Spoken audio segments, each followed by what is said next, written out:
Bulletin کا باقاعدہ آغاز کریں گے۔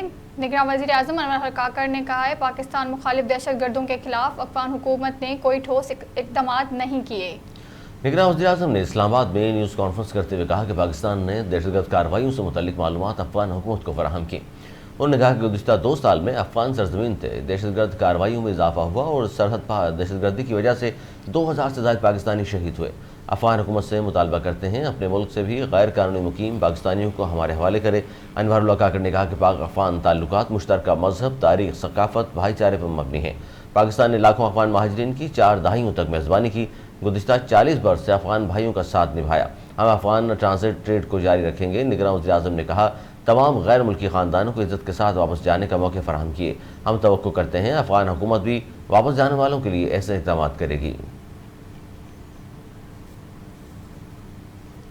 اسرائیل نے مظلوم فلسطینیوں پر قیامت ڈھا دی۔ غزہ میں اسپتالوں پر حملے جاری۔ غزہ کے 2 جنوبی شہروں رفح اور خان یونس کے قریب بمباری کی گئی، جس کے نتیجے میں مزید 23 افراد شہید جبکہ متعدد زخمی ہو گئے۔ اسرائیلی بمباری سے غازہ کھنڈر بن گیا۔ صہیونی فورسز نے شہروں پر حملوں میں رہائشی عمارتوں کو بھی نشانہ بنایا۔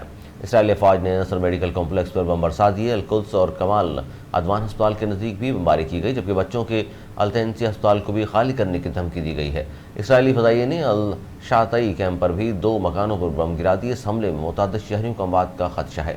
اسرائیلی فوج نے ایک بار پھر غازہ کے لوگوں کو جنوب کی طرف ہجرت کرنے کی دھمکی دی ہے جبکہ ترجمان اسرائیلی فوج نے کہا کہ فضائی حملوں کے ساتھ ساتھ زمینی کارروائیاں تیز کر رہے ہیں۔ غزہ میں اسرائیل کی وحشیانہ کارروائیاں جاری ہیں اور 24 گھنٹوں میں مزید 306 فلسطینی شہید ہو چکے ہیں، جن میں 78 خواتین اور 139 بچے شامل ہیں۔ مجموعی طور پر شہید فلسطینیوں کی تعداد 10,000 سے بڑھ گئی ہے۔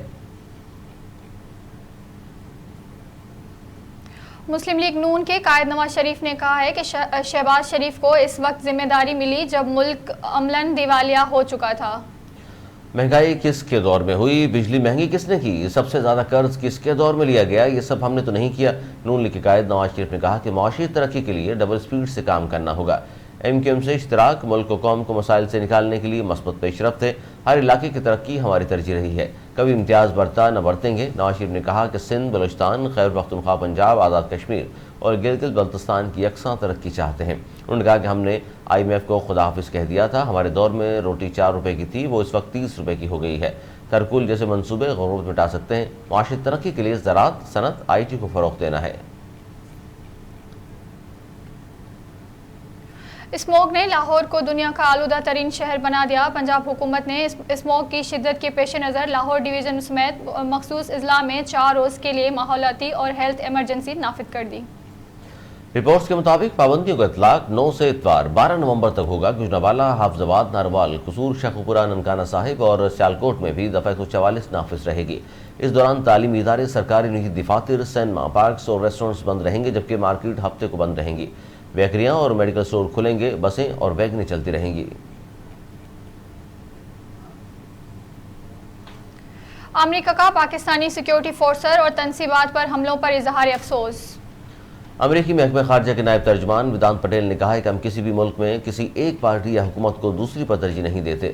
واشنگٹن میں پریس بریفنگ کے دوران انہوں نے کہا کہ انتخابات کے تناظر میں یہ کر رہے ہیں کہ وہ آزاد و منصفانہ ہوں، اس ملک پر رہنے والوں کی مرضی کی عکاسی کریں۔ انہوں نے مزید کہا کہ نومبر میں پاکستانی سیکیورٹی فورسز اور تنصیبات پر حملوں کی اطلاعات سے آگاہ ہیں، جس پر اظہار افسوس کرتے ہیں۔ ویدانت پٹیل نے کہا کہ یہ واضح کرنا ہے کہ افغانستان سے انخلا کے دوران امریکی افواج نے کوئی سامان پیچھے نہیں چھوڑا۔ پاک امریکہ تعلقات کو قدر کی نگاہ سے دیکھتے ہیں۔ امریکی محکمہ خارجہ کے نائب ترجمان نے مزید کہا پاکستان سمیت افغانستان کے پڑوسی ممالک کی حوصلہ افزائی کریں گے کہ وہ عالمی تحفظ کے خواہاں افغانوں کو داخلے کی اجازت دیں۔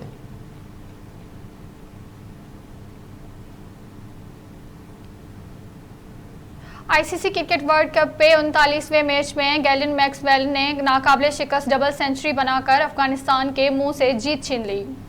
اس فتح کے ساتھ آسٹریلیا نے سیمی فائنل کے لیے بھی کوالیفائی کر لیا۔ افغانستان کے 292 رنز کے تعاقب میں افغان بالرز نے ابتدا میں کینگروز کو دبوچ لیا۔ پہاڑ جیسے ہدف کے تعاقب میں آسٹریلیا کے 7 کھلاڑی صرف 91 پر پویلین لوٹ گئے تھے۔ گیلن میکس ویل نے پیٹ کمنس کے ساتھ 202 رنز کی پارٹنرشپ بنائی۔ اس شراکت میں آسٹریلوی کپتان نے 68 گیندوں کا سامنا کر کے 12 رنز بنائے۔ گیلن میکس ویل کو تاریخی ڈبل سنچری اننگ کھیلنے پر میچ کا بہترین کھلاڑی قرار دیا گیا۔